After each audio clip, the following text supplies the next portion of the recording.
So many of us think that our dreams are unreachable or unrealistic, and it's just so sad. I mean, people think that their dreams disappear. And if that's what you think, congratulations, you're officially stuck. And the truth is that our dreams are always there, and they don't ever give up on us. We give up on them. Essentially, and I would say this to anybody, is that, it's easy to embrace hopelessness when things seem insurmountable. And yet, it's actually just a matter of time until all of the elements come together for things to be all right. I mean, I believe that most difficult situations will resolve themselves if you are persistent and if you don't give up entirely. And that's what I never did. I never gave up. Going against the tide is great if it works. Now, it doesn't always work, and you really have to be smart to go against the tide because you're going against a lot of smart people. But when you get it right, you'll end up better. Whether it's Microsoft or Google, I mean, so many people that have really hit big have gone against the tide. But you have to have great confidence in yourself. You have to be the right person. There are very few people that can pull it off, but when you pull it off, it's great. What you think about yourself is the ultimate goal. It's the ultimate thing. It's the ultimate reward or punishment. But what you think about yourself is, at the end of the day, the single most important thing. And so beginning to have a relationship with yourself, of sitting quietly, and this may be one of the reasons that meditating is so important, that you can actually sit quietly, think about who you are now, what you think about yourself, who you want to become, what price you're willing to pay to get there, and then actually going down that path to become that person. That, at the end of the day, is the thing that is going to bring you happiness and fulfillment. But you really have to think about who you want to become and to not be trapped by your past. But do that. Put time and energy into thinking about, what do I want to think about myself? And quite honestly, what do I think about myself right now? If you steer by that, it becomes very easy to ignore other people.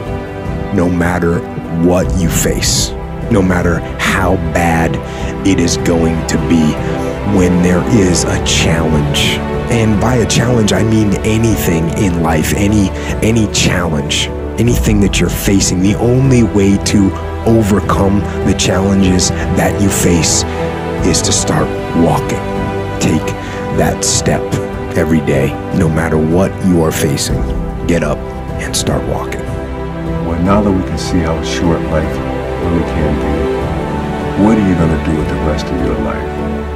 That's a trigger. That's the biggest trigger that I have ever experienced. What are you going to do the rest of your life? And what I had to do is I had to start taking some of my own advice. I have been telling people, I had written about it for a very long time, that if you're doing something that you're not totally committed to, if you're doing something that you're not totally passionate about, you're compromising yourself every day.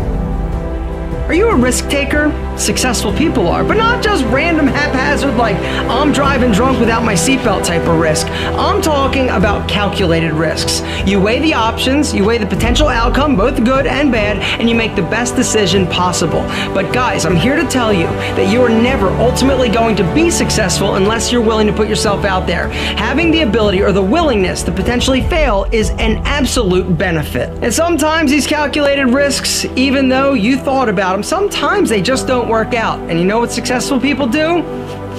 It's all right. I learned something. I know what not to do next time, and you make another calculated risk. Guys, nothing great was ever achieved because it was easy. I want to make sure that every single day that you are alive, that you make it count and you take the sweeter choices of life that God has given you.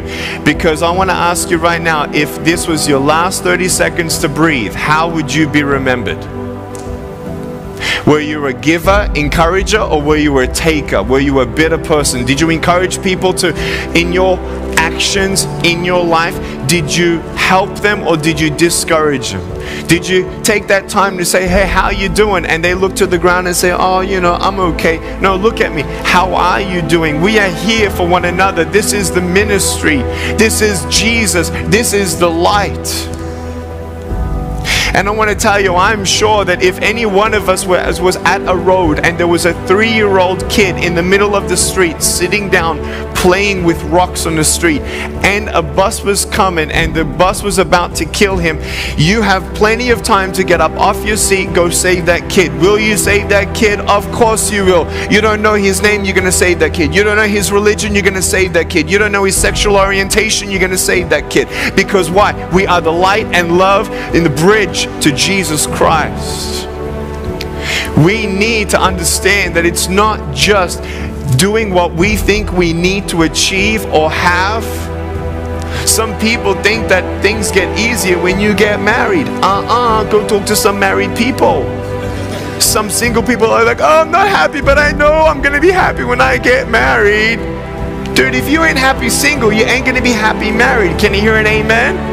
Yeah, you guys already know it, right? You got to talk that. So what do you want?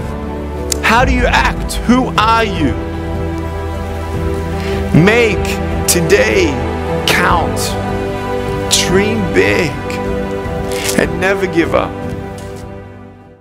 Let me share with you a true story out of my notebook of life. A number of years ago, got an incredible letter from a gentleman in Toronto with a substantial check in it. He said, my friend Steve Walker is following the wrong role model. He's working himself to death. His family is falling apart. His health is in danger. And he's modeling himself out of his boss. And he trusts you and respects you.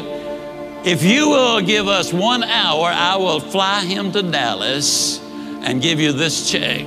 Wouldn't you love to have a friend like that? I sent the check back and I said, come on down. Steve and I had quite a little talk. And in our talk, I asked him why he had such a role model. What about this man that made him so completely important in his life? And he said, well, he's the most successful man I have ever known. And I said, well, Steve, what do you call success? Now, it took several minutes for him to go down the list. But the interesting thing is, though they're not in the same order that I have put them, or we list them now, these are the 8 things that he said he really considered to be successful.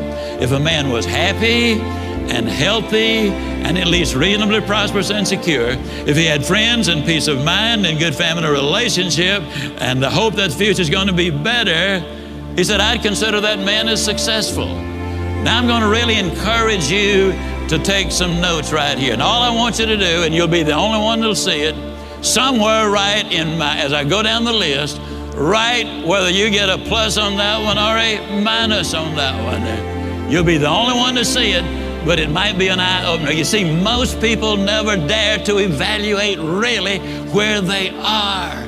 And you got to know where you are before you can really determine your chances of getting what you really want out of life.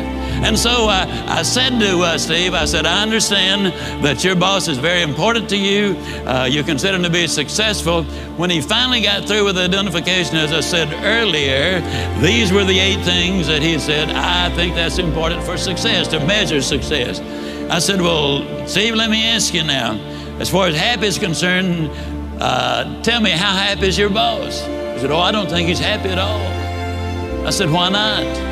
He said, well, I've never heard him laugh, and he seldom smiles, and besides that, he's got ulcers. I said, well, do I give him a plus or a minus? He said, oh, you give him a minus. Please grade yourself as we go. This is so important for you. Then I said, that also tells me something about his health if he's got those ulcers. Do I give him a plus or a minus? He said, you give him a minus.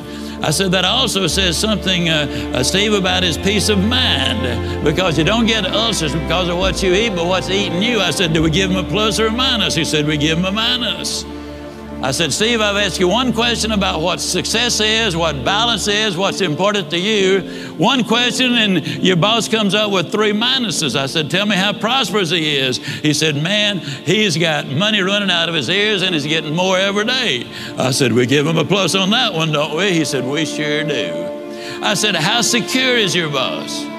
He said, well, he's as secure as money can make you. And I said, well, Steve, let me ask you, did you read where 2 billionaire brothers here in Dallas went bankrupt? I said, how does your boss compare? Oh, man, he doesn't have that kind of money.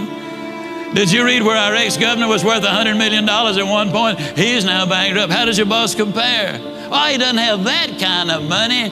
Now, understand, Steve equated security with corporate position and bucks in the bank. So I said, well, Steve, let me ask you, would we give your boss a plus or a minus or just a question mark on that? He said, let's be generous and give him a question mark. I said, how many friends does your boss have? I hope you're marking these for you.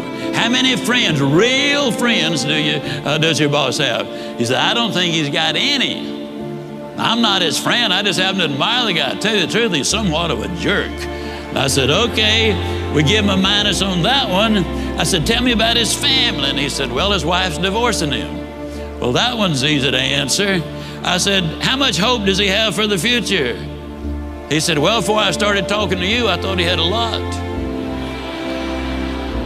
But right now, I don't think he's got any. Why did that statement come forth? Because for the first time, he had evaluated it. That's what we need to do, evaluate where we are. Are we investing our time properly, using our resources properly? What will the end results be? Well, then I said to Steve, when that was over, we give him the minus there. I said, Steve, of the 8 things that you consider marks of success, he gets 1, 2, 3, 4, 5, 6 minuses. He gets 1 plus and 1 question mark. I asked Steve a question. I'm going to ask you the same question. Steve, would you swap places with your boss right now, knowing what you know? He looked at me kind of stunned. He slowly rose to his feet and said, no, I wouldn't. Would you?